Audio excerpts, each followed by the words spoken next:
بسم اللہ الرحمن الرحیم۔ یہ دور بڑا ہی نازک دور ہے جس میں پوری دنیا میں ایک غیر محسوس جرثومہ اور جراثیم کی وجہ سے کرونا وائرس نے، جو اللہ کے لشکروں میں سے ایک لشکر ہے، وَلِلَّهِ جُنُودُ السَّمَاوَاتِ وَالْأَرْضِ، اللہ کے لشکر، لم تروها، آپ انہیں نہیں دیکھ سکتے۔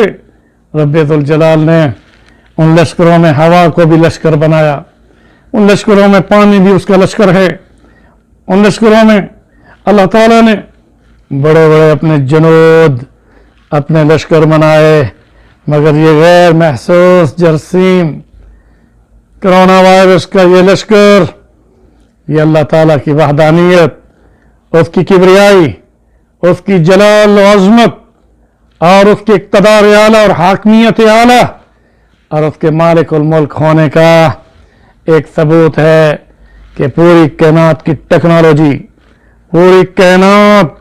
کی میڈیکل سائنس اور پوری کائنات میں انسان جو گھمنڈ کرتا تھا کہ ہم چاند پر پہنچ گئے، ہم اس حد تک پہنچ گئے، اللہ نے ایسے جراثیم کو بھیجا کہ جس نے آپ کو طہارت سکھائی، جس نے آپ کو ہاتھ دھونے کا طریقہ بتایا، جس نے ہمارے اسلام کی شریعت اسلامی میں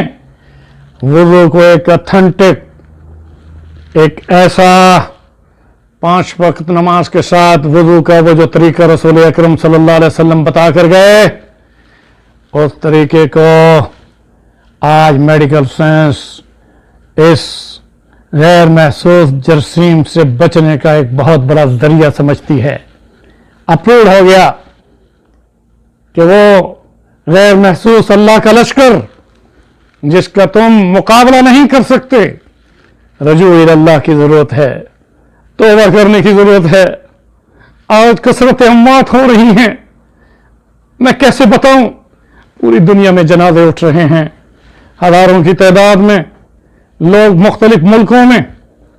اس کا لقمہ اجل بن چکے۔ میں زیادہ تشریح میں جائے بغیر اتنا کہوں گا کہ وہ غیر محسوس جراثیم جو آج جس نے پوری کائنات کا نظام جام کر دیا اور معاشی طور پر پوری دنیا کا نقشہ مستقبل میں یہ بتانے والا ہے کہ کس قدر اس کرونا وائرس کی وجہ سے سماجی فاصلے ہو چکے،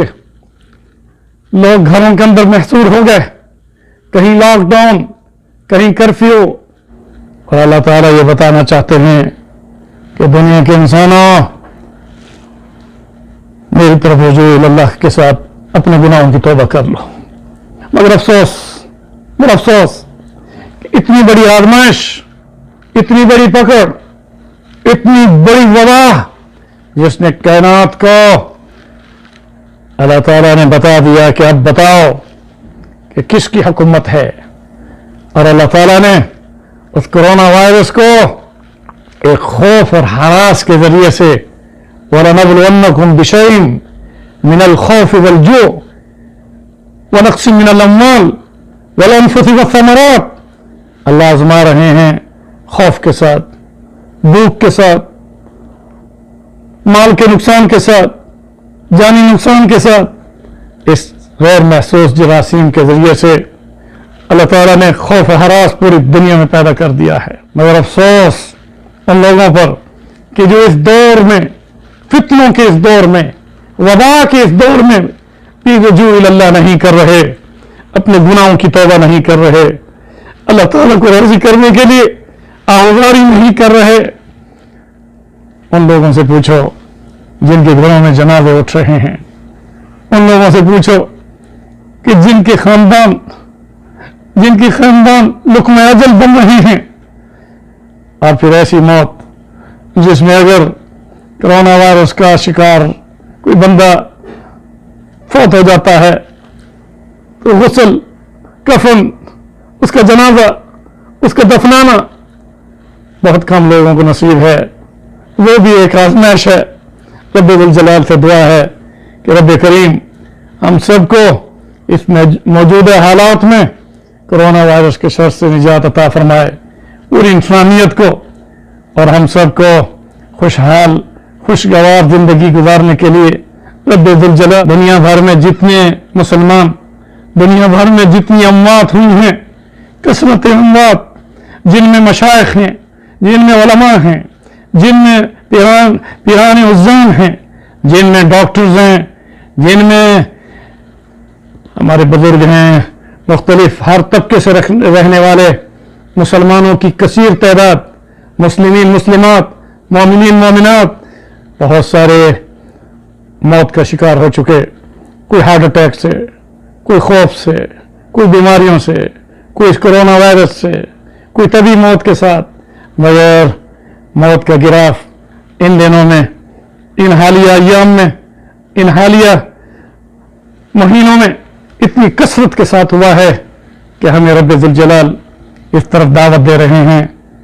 کہ جانے والا تو اللہ نے اپنی طرف بلا لیا مگر وہ تو اللہ ہی کے تھے جو اللہ کو پہنچ گئے اور تم بھی یاد رکھنا وَإِنَّا إِلَيْهِ رَاجِعُونَ میں جو الفاظ قرآن نے ہمیں بتائے وہ یہ ہے کہ اذا اصابتهم مصیبہ قالوا انا للہ وانا الیہ راجعون اللہ فرماتے ہیں جب تم پر کوئی ایسی خبر پہنچے جو مصیبت کی اور پریشانی کی اور غم کی ہو تو اس میں کہو انا للہ جو تھا وہ اللہ کا تھا جو تھا اللہ کا تھا وانا الیہ راجعون اور میں نے بھی اس کی طرف رجوع کرنا ہے اس موقع پر پھر بھی عرض کروں گا کہ ہمارے جو بھی اس دنیا میں جنازے اٹھتے ہیں تو وہ جنازہ جب کندھوں پر ہوتا ہے تو وہ میت ہم سب کو یہ پیغام دے کر جا رہا ہوتا ہے یہ رشک چمن تھا مجھے معلوم نہ تھا یہ رشک چمن تھا مجھے معلوم نہ تھا میں نے سمجھا تھا کہ دنیا میں بنوں گا دلہا میں نے سمجھا تھا کہ دنیا میں بنوں گا دلہا اصلی پوشاک تو کفن تھا مجھے معلوم نہ تھا میں نے سمجھا تھا کہ دنیا میں رہوں گا قائم میں نے سمجھا تھا کہ دنیا میں رہوں گا قائم اصلی وطن تو قبر تھا مجھے معلوم نہ تھا اس لیے کل نفس ذائقۃ الموت ہر زیرو چیز نے موت کا مزہ چکھنا ہے انا للہ وانا الیہ راجعون میں یہی پیغام ہے کہ میں اس دنیا سے جا رہا ہوں یہ جان اس کی دی ہوئی اسی کے پاس جا رہی ہے مگر اے کندھا دینے والوں اے تجویز و تکفین کرنے والوں اے جنازہ پڑھنے والوں اے قبر میں دفنانے والوں تم اس پیغام کو لے لو کہ تم نے بھی مرنا ہے وَإِنَّا إِلَيْهِ رَاجِعُونَ اس کی طرف جانا ہے اور میں یہاں ایک خوبصورت جملہ دیتا ہوں کہ میت سامنے ہے امام صف بندی کراتا ہے جنازے کی لینیں بنتی ہیں تمام لوگ صف بندی میں اس میت کو سامنے رکھ کر ابھی نماز جنازہ پڑھنا چاہتے ہیں نہ اس نماز جنازہ میں اذان ہے نہ اقامت ہے کہ جنازہ سامنے ہے عالم دین یا کوئی بھی شخص جنازہ پڑھانے والا جس وقت صف بندی کرا لیتا ہے 4 تکبیروں کے ساتھ جس وقت وہ نماز جنازہ میں اللہ اکبر کہتا ہے میت سامنے ہے غم کا منظر ہے جدائی اور فراق کا صدمہ ہے مگر جب جنازے میں تکبیر ہوتی ہے تو پہلی تکبیر کے بعد اللہ تعالیٰ کی حمد و ثنا سورۃ فاتحہ حمد و ثنا اور دوسری تکبیر میں رسول اکرم صلی اللہ علیہ وسلم پر درود و سلام اور تیسری تکبیر میں اس دعا کا آغاز ہمارے نبی نے کیا فرمایا اللہم اغفر لحینا اللہم اغفر لحینا اللہم اغفر لحینا اے اللہ جو صف بندی میں جتنے کھڑے ہیں ہم زندہ جتنے ہیں ہم زندوں کی مغفرت فرما یہاں جنازہ میت کا ہے اور دعا کا آغاز زندوں کے ساتھ ہو رہا ہے اللہم اغفر لحینا ومیتنا دوسری نمبر پر وہ جس کا جنازہ پڑھا جا رہا ہے میں اس موقع پر یہ بات واضح طور پر بتا دینا چاہتا ہوں کہ میت بھی سامنے ہے مگر اس کے باوجود یہ فکر دلائی گئی یہ ایک ذکر دلایا گیا کہ تم اپنی دعا کا آغاز بھی اپنے ساتھ کرو کہ اللہ میں اس میت کا جنازہ پڑھنے میں تکبیر کہہ چکا، تو میری مغفرت فرما، پھر اس کی مغفرت فرما۔ اللہم اغفر لحینا ومیتنا وشاہدنا وغائبنا وصغیرنا وکبیرنا وذکرنا وانثانا۔ یہاں یہ جملہ دے رہا ہوں، پھر سن لو کہ ہر شخص کسی کی وفات پر اپنی موت کو یاد کرے، پھر تو تعزیت کا حق ادا ہوا۔ ہر شخص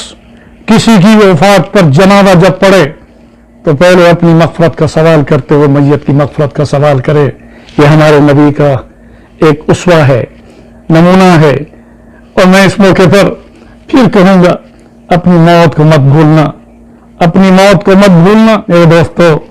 یہ ہے آج کا میرا پیغام کہ اس اللہ کو راضی کر لو اور آخرت کے دو گھروں میں سے دارالسلام کا اللہ سے سوال کیجئے کہ وہ رب ہمیں جنت کی بہاروں میں اکٹھا فرمائے اور جہنم کی آگ سے اللہ بچائے۔ آؤ ہاتھ اٹھائیں، دعا مانگیں کہ رب الجلہ، یا اللہ تمام مسلمان میرے عورتیں اس دنیا سے رخصت ہو گئیں، سب کی مغفرت فرما، سب کی روحوں کو مقام علیین میں جگہ عطا فرما۔ سارے مسلمانوں کی مغفرت فرما کر اللہم اغفر لحینا ومیتنا وشاہدنا وغائبنا وصغیرنا وکبیرنا وذکرنا وانثانا۔ اے اللہ ہم سب کا بھی خاتمہ ایمان پر فرما، اور ہماری دعا ہے سب سے بڑی کہ ہم سب کے والدین کو، ہم سب کے بہنوں بھائیوں کو، ہم سب کی بیوی بچوں کو، ہم سب کو بغیر جدائی کے جنت کی بہاروں میں یا اللہ اپنے پیارے نبی کی مجلس میں نبیین، صدیقین، شہداء، صلحاء اور تمام نیکوکار لوگوں کے ساتھ اور جنت میں صحابہ کرام اور اہل بیت کے قدموں میں جگہ عطا فرما کر اپنے پیارے رسول کا دیدار اور اپنا دیدار حق، رویت حق اور تیرا سلام اور تیرا دیدار ہم سب کو اکٹھا نصیب ہو، ہم میں سے کوئی جدا نہ ہو۔ وصلی اللہ تعالی علی رسولہ محمد وعلی آلہ واصحابہ وازواجہ وذریاتہ وآل بیتہ اجمعین برحمتک یا ارحم الراحمین۔ دین اسلام کی نشر و اشاعت کے لیے دینی اصلاحی خطبات، دروس تفسیر قرآن و حدیث اور اسلامک لیکچر سننے کے لیے مولانا ڈاکٹر احمد علی سراج کا